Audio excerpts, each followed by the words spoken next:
சாமை உப்புமா செய்வது எப்படி? நீங்கள் இன்னும் சேனலை சப்ஸ்கிரைப் பண்ணலைன்னா மறக்காமல் சப்ஸ்கிரைப் பண்ணிக்கோங்க. பக்கத்தில் இருக்கக்கூடிய ஆல் பெல் சிம்பிளை ப்ரெஸ் பண்ணிக்கோங்க. அப்போ தான் நான் இந்த மாதிரி சத்தான உணவு செய்வதற்கான வீடியோ போடுறது உடனுக்குடனே உங்களுக்கு நோட்டிஃபிகேஷன் ஆகும். இப்போ நம்ம வீடியோக்குள்ளே போகலாம் வாங்க. சாமை உப்புமா செய்ய தேவையான பொருட்கள்: சாமை 1 ஆளாக்கு, வெங்காயம் 2 நடுத்தர அளவு, தக்காளி 2 நடுத்தர அளவு, உப்பு தேவையான அளவு, பச்சை மிளகாய் 2, கொத்தமல்லி சிறிதளவு, எலுமிச்சை சாறு சிறிதளவு. இதை தேவைன்னா சேர்த்துக்கலாம். உங்களுக்கு விருப்பம் இல்லாட்டி ஸ்கிப் பண்ணிடலாம். தண்ணீர் 2 ஆளாக்கு.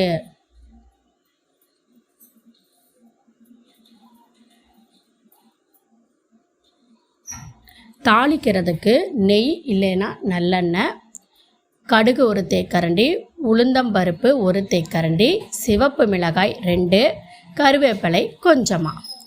இப்போது சாமை உப்புமா எப்படி செய்கிறதுங்கிறத ஸ்டெப் பை ஸ்டெப்பாக சொல்கிறேன், கேட்டுக்கோங்க. சாமையை தண்ணீரில் நல்லா அலசிக்கோங்க.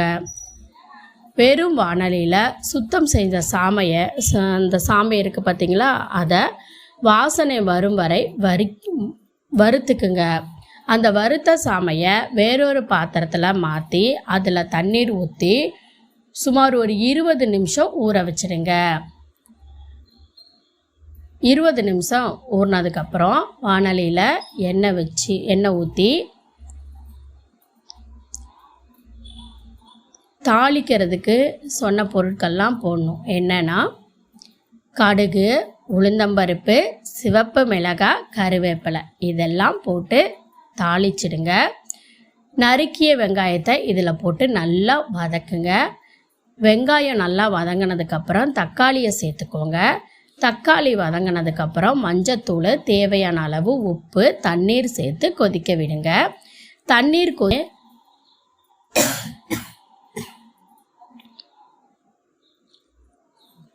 வறுத்து ஊற வச்ச சாமையை தண்ணி இல்லாமல் வடிச்சிட்டு கொதிக்கும் தண்ணீரில் சேர்த்து நல்லா கிளறுங்க. எல்லா பொருட்களையும் நல்லா கலக்கிற வரைக்கும் கிளறி விட்டு ஒரு தட்டு போட்டு கொஞ்ச நேரம் மூடி விட்டுருங்க. அப்பப்போ திறந்து அடிப்பிடிக்காமல் கிளறி விடுங்க. தண்ணீர் வற்றினதும் அடுப்பை குறைச்சி கொஞ்ச நேரம் அடுப்பில் வைங்க. இப்போ நல்லா வெந்துருச்சு அப்படிங்கிறத பார்த்துக்கோங்க. அப்புறம் அடுப்பை ஆஃப் பண்ணிவிடுங்க. கொஞ்சமாக பொடியாக கட் பண்ண கொத்தமல்லி தலையை தூவி அடுப்பில் இருந்து இறக்கி வச்சிடலாம். தேவைன்னா அதுக்கப்புறம் எலுமிச்சம்பழ சாறு பிழிஞ்சு விட்டுறலாம். ஒரு முக்கிய குறிப்புங்க, சாமையை வெந்நீரில் ஊற வைக்கிறதா இருந்தால் வானொலியில் ஊற்றும் தண்ணீரின் அளவை பாதியாக குறைச்சி அதுக்கப்புறம் தேவைப்பட்டால் கொஞ்சம் கொஞ்சமாக தண்ணி சேர்த்துக்கலாம். உப்புமா உதிரியாக இருக்கணும் அப்படின்னா தண்ணீரோட அளவை கொஞ்சம் குறைச்சிக்கலாம்.